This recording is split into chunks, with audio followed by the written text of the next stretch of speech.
Welcome to the Quark and Roll podcast. I am your host, Quark Pui Lan. Today, my guest is Bishop Humberto Maiztegue Goncalves, who is a bishop of the Diocese of Meridional in Brazil, which is a southern diocese. I met Bishop Humberto when I attended a theological conference for the 8 different provinces of the Anglican Communion held in Brasilia, Brazil. And welcome, Bishop, to the podcast. Can you please introduce yourself to the audience? I am Bishop Humberto Maiztegue Goncalves, of the Southern Diocese of the Episcopal Anglican Church of Brazil. It's the 19th province of the Anglican Communion. I am a theologian and I'm part of the commission in the dialogue between Orthodox and Anglicans of the Anglican Communion. And I am teacher of Bible, especially Old Testament, or First Testament, in the Superior School of Theology and Franciscan Spirituality of the Roman Catholic Church. But it's an ecumenical course open for all people, and I'm teaching Bible in the last 15 years in that school. I am a bishop since 2012. Then now I am a theologist of liberation and an activist or militant for the radical transformation of the capitalist society. Bishop, can you tell us a little bit about the history of the church in Brazil? Because I know that the Brazilian church is very progressive compared to other churches in Latin America. Yes, it's a long and complex history. Began with some students of the Virginia Seminary in the United States. Because in the Anglican Communion, they have an idea that was not necessary to do mission in South America or Latin America, because South and Latin America was a Roman Catholic place. At that time, the Protestant Episcopal Church of the United States of America was the vision of the church at that time. In 1890 was the beginning of the church, was 155 years, and come as a Protestant church, near the Methodists, the Presbyterians, nor of the Roman Catholics, because the Roman Catholics don't like another church, especially the Anglican Church, because it was very similar in some kind. And that was a problem for the Roman Catholic Church too. But that changed, especially after Vatican II, because the ecumenical way was changing, and the theology of liberation come into this way, especially in Latin America, very strong. Not only for one or for the visible unity of the church, but to be a force of change in the way of the justice, peace, fraternity, love, of the way of the process of the kingdom of Jesus Christ.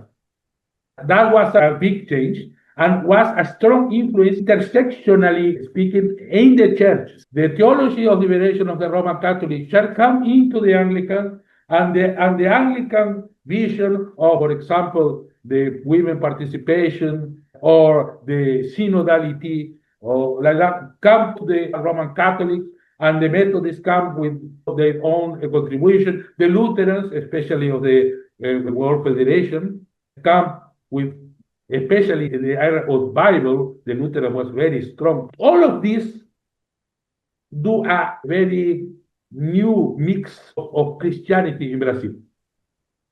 And our church have some characteristics. It's not a big church as a Roman Catholic, for example. That is very big, and with strong conservative groups too. The Lutheran Church is a church of immigration, with German people who come for colonize Brazil, then speaking German, very linked with German culture, even open to the Brazilian reality and Brazilian culture diversity, but still very linked with the German culture, with the German origin. The Methodists have more freedom that the Anglicans. They have no stability. Come the bishop change, what come to another, go to more conservative or more liberal. And then that was, now, for example, the Methodist Church is no more participate in the ecumenical groups or ecumenical institutions because they don't want to stay with the Roman Catholics or is not participate in the interfaith dialogue because they don't want to participate with African, Brazilian religious. The Anglican Church, that little church was the more open place to grow a theology of inclusion. And that word, inclusivity, that is in English, sometimes say comprehensiveness. It's not the same, but it's one word used in English. But we say inclusivity, to include, to put into, not comprehend in the sense of intellectual or tolerance, but it put into the church, live into, together, interacting, interdependent. That is inclusion. But we don't know what inclusion really is. We are learning day by day what inclusion is. And that was the way. In the first time, the woman came in 1985, was the first ordination of women. 40 years ago was the Reverend Carmen Etel Albert Gomez is my diocese. And in 2016, the inclusion of all persons without any difference about sexual orientation of gender identity. That was a big opening. And all of this is a field of growing new theologies and with a strong dialogue into the church, into the Anglican Communion, and with the society. Bishop, can you share a little bit more about your church in Brazil? That is, how many dioceses or churches? What are the priorities of the church? We have 9 dioceses and 1 district, a missionary district. And in all the territory of Brazil, it's a very big territory. One diocese, for example, have 5, 6, 7 states in one diocese. In my diocese, we have the part of 2 states, are only 2 dioceses in one state. Then a very big country, a little church, but in all the territory, with people in different parts, growing in some parts, more traditional and more quiet in another part. And that is the general vision of the church. Well, parish is difficult to say because, for example, in my diocese, we have 14 parish, but 26 communities because we have missions and point of missions. That point of mission is a little community in the house of one person and in a place in construction, in growing, emerging. And how do people become Episcopal Anglicans? That is, were people born into the tradition or they were converted from non-believers or from other denominations? Well, we have everything. In the first time, all was converted because we have not Episcopal Anglican. But after 155 years, especially in the south of Brazil, many traditional families of the church, a traditional parish with a lot of families for 2, 3, 4 generations of Anglican. But now, especially after the opening of inclusion, we have a lot of people coming to the church. In the south, more of the Roman Catholic Church, and more former priests or students of theology, especially gays. But another people who want to be for our church, because it's open, have no discrimination, and in this church you can be that you are, and you can have a relationship with all of people with any discrimination. That is the reason more people is coming, especially the Roman Catholic Church.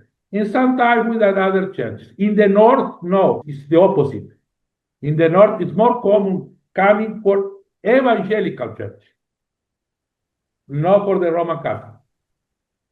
I heard that Pentecostalism is very strong, not only in Brazil, but throughout Latin America. Can you comment on this phenomenon? Why Pentecostalism is growing?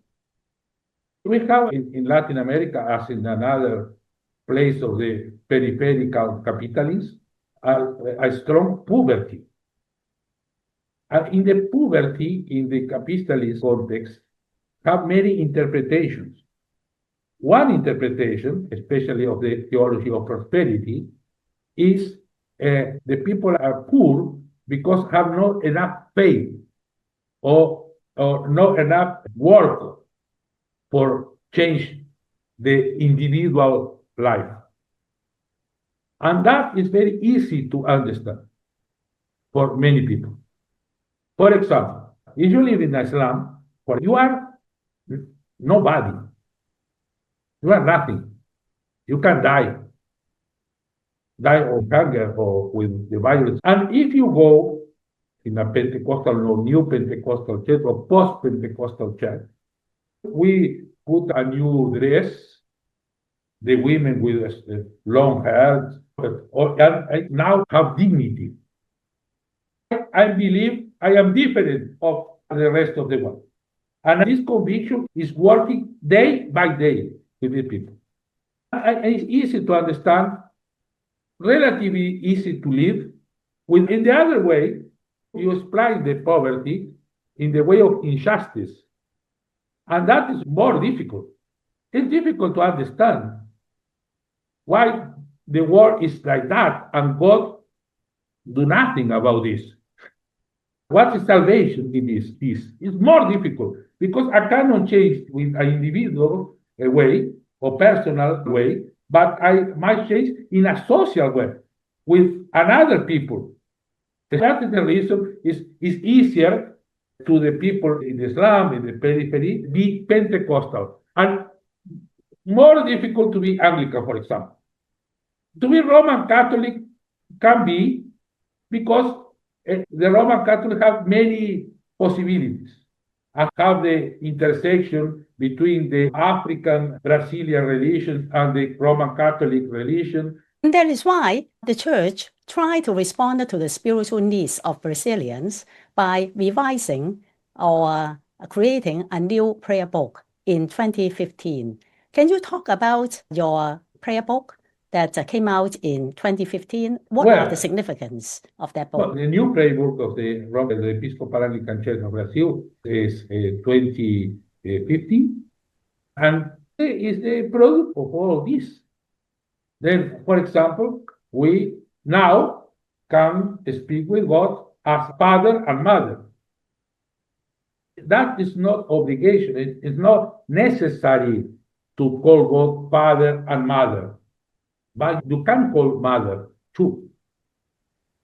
That is the fruit of all of this transformation I speak before, of the theological liberation, the characteristic of the Church of Brazil, the women ordination, what the opening of the door for a new vision of the Church. Then all of these go to the new Book of Common Prayer.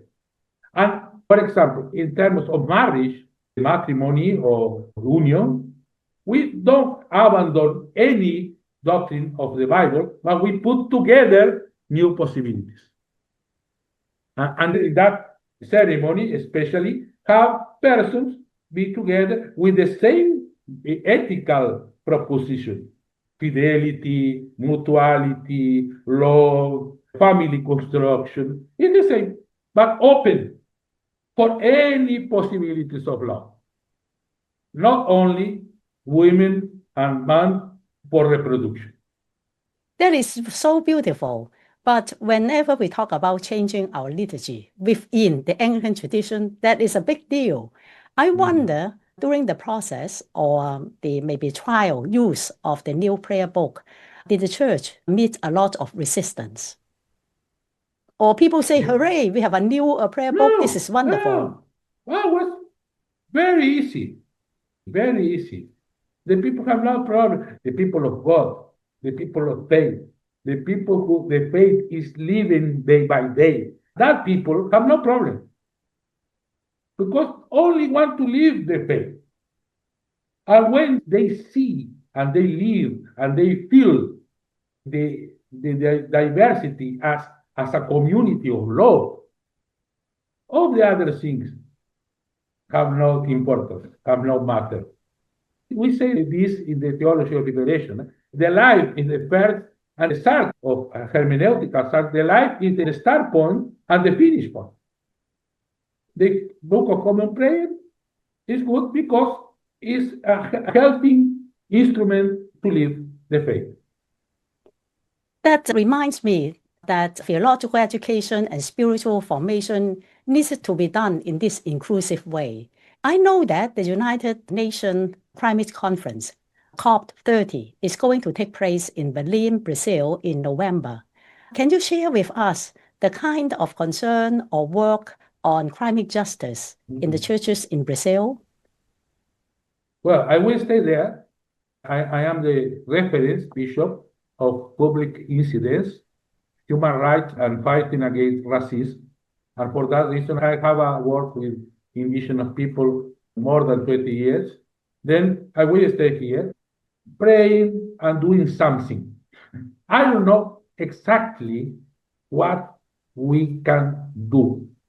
And I don't know absolutely what will be the result of this. But it's no problem. We must stay there. We must do this, especially with the original peoples. Because the original people had in the past and have still the most strong relationship with the creation. The climate crisis, the climate injustice, the people living without water, without a soul for have food, that is the result. Then in Brazil, we put all the things we have to stay there for doing something and for believe that will be something good for the change of direction of our societies, of our world, and for have life in the future. The first 3 chapters of Genesis, I see this. God is present to us. It's not explained why the world is like that, but it's present to us, the life. For we share, for live in peace. And life is always to share. Life is always to generate more life. That is strong present with our primate bishop, the Right Reverend Marinés Basoto, is the primate of the Americas too, and is the bishop in Belém do Pará, in the Amazon Diocese of the Episcopal Anglican Church in Brazil. Is leading with the original people there in the Amazon, have more than 200 different peoples living in the Amazon place. And in the rest of Brazil, more 100 original people. And Brazil don't have one idiom of these people as official language, only Portuguese. We have more than 170 different languages, and no one is official in Brazil. That is colonization, and that is one of the symptoms of what is happening in the world today.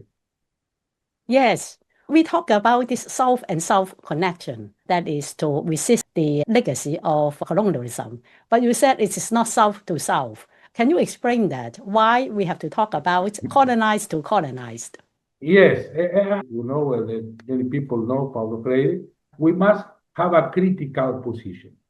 Then, if you say south to south, north south is a geographical division. And we are not speaking about south to south because we are in the south of the Ecuador line or in the north of Ecuador line. The sad reality we have in the world is a lot of people, the majority of the people of our planet, colonized, oppressed. For example, why speaking English? You speak Chinese. I speak Spanish and Portuguese. But why we are speaking in English? Because I don't know Chinese. I say, Xie or something. And you know something in Spanish or Portuguese. But we can, because English, the language of the dominion, must be the language of all of us. The Anglican Communion is going well in this way because it's good traduction for four languages. But are four language of the colonists, the people who have colonized the other people. But for me, it's not soul to soul, not even global soul, not even first war, second war, third war. That was any time of any division. No, colonized, in dialogue with colonized about colonization, about why we can be what we are, and what this rediscover what we are, because we don't know more what we are. We must rediscover, learning. I publish now a text in a book of the University of the North of Recife, and the title, more or less in English, is Theology of Not Knowing. Because we don't know more. We must learn. That is not put away the knowledge of the past. It's to put some part apart to learn first. And then we go back to that knowledge. And we look critically. Because to be critical, you must have another criteria. If you have the same criteria, it's impossible to be critical. And what is the new criteria? The rescue of our origins, of the rescue of that we are, not identity, but self, to be we as peoples, we as persons, we as creatures, we as human beings, and we are Christians too. That, what is I say, colonize to colonize, not soul to soul. Colonize can be in the north, in the south, in the west, in the east. It's no problem. But we speak about this. How we have put down the Babel Tower. When I was in Brasilia meeting with you, we talked about China. And you recall that in the 70s, the American New Left held up China as a model. And today, China itself holds itself up as the model of development for the global south or the third world or whatever you want to call these former colonized countries. And of course, because President Trump slapped 50% of tariffs on Brazilian imports, and the BRICS countries, they needed to bond together. Can you talk about how Brazilians think about China these days? I was last week in a meeting with a popular reading of the Bible about the post-exilian period, and say, oh, the King Zero is very similar as China, because the King Zero in Isaiah 45 is calling Messiah. But what's a king of our empire?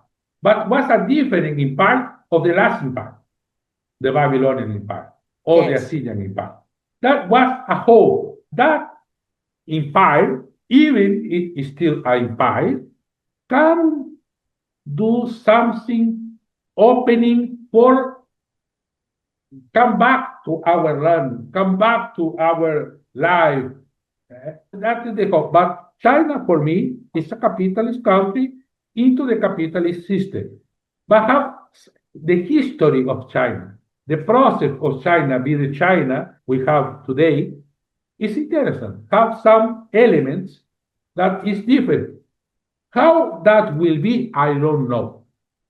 Well, we must do in a different way. If China permits do in a different way, in some way, we go. But with critical vision and position, because we know what an empire is. And we know what a central power is. It's a new moment of the human history, and as Christian humans are people who want justice, we must look with a lot of attention and with hope, because that is the way to live. If we don't have hope, what is the reason to live? Then we must have hope. China can be a different thing. Yes, it's a different thing in some kind. And we hope that can be, with the grace of God and with the fight of the people, a new moment of the human history, a better new moment of the human history. And I want to ask you about the book that you have written. Can you talk about this book? Well, that book is very decolonial product. Why? In my diocese, for the reason of many Roman Catholics come to the church, and in some parish, even a sculpture of Mary, Our Lady. In some parish, 2 parishes have that figure of Our Lady. And in other parishes, we have icons, as this, for example, we have here, we have icons. Then, when the Roman Catholic people come, say, well, Mary is here. Then we can say, Hail Mary, and pray, Hail Mary. And the people of the church who have a Protestant background say, no, that's not possible. Here, Mary is not the mediator between God and us and Jesus. No, it's only the women who have Jesus. The women, the mother of Jesus, only this, no more. And that was a big discussion in my diocese. And we have a first meeting. I take the document of the Commission of Dialogue Roman Catholic Anglican about Mary. Was good, but was not enough. Because in the diocese have some feminist women who are not very good with this, even with the RC document. And the Roman Catholic, the people who come from the Roman Catholic Church, have not enough for them too. And there are LGBTQ plus persons. And for that person was not enough. Then we do a project for the Commission of Theological Education of Latin America and Caribbean.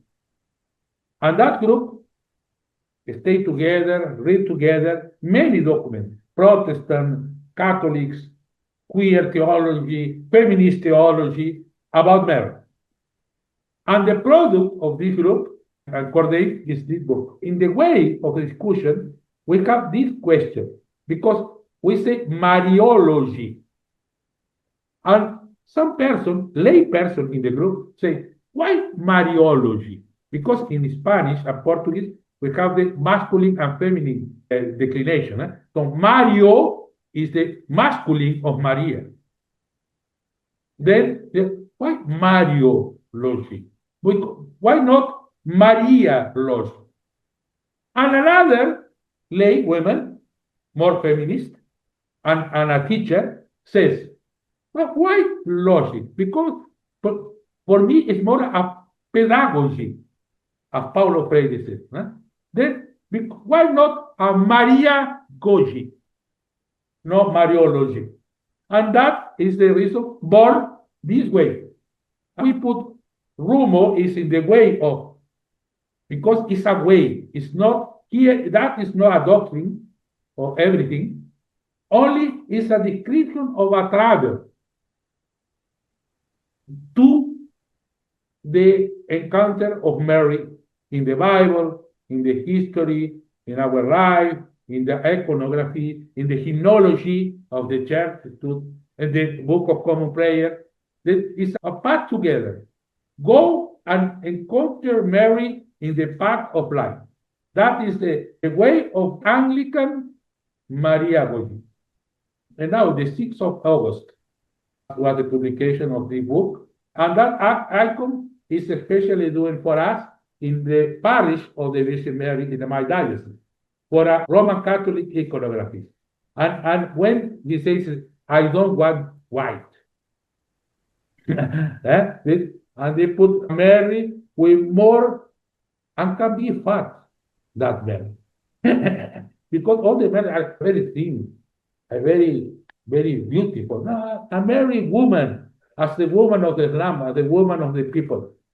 We have Jesus here, very, very adult too, looking, not a children independence, but a children in interdependence. With, but not only, no independence women. In the book, have parts as this, with nothing. 1, 2, with nothing. That before you finish the book. In the end of any chapter, have a resume of the chapter and some questions, and is for you finish the book. For me, is in terms of a new kind of product of theology. And theology is never finished. It's always starting, but never finished. It's not finished. You can go together, and not to finish, but to going together and stay with us in the way of merit. That's our last publication. I don't know, but can be in English in the future, or in Spanish, and now it's in Portuguese. Yes, I hope one day it will be translated into English so that I can benefit from reading it. Bishop, you know that the Anglican Communion is talking about how to reconceptualize the structure of the communion, including this Nairobi, Cairo proposal. Do you have some reactions to all this discussion? Well, we have that document, the Cairo Nairobi document. It's new one. It's not the same of the Pact of Windsor document in the past. Two things. First, the decentralization of the government of the Anglican Communion. That is necessary, urgent. And what that must be doing in the past, because it's absolutely necessary to be a chair for a new world, be a new church. A new church is not to be a different church, but a church with different ways of relationship of construction. And that idea of we have the Archbishop of Canterbury as a symbol and in some kind as a representation of the church, very well, no problem. But the government can be shared with all the Anglican Communion in that sixth region of the world. It says, can be a post-colonial. If we see the Archbishop of Canterbury as only an instrument, not the Lord, an instrument of the community, can be decolonial.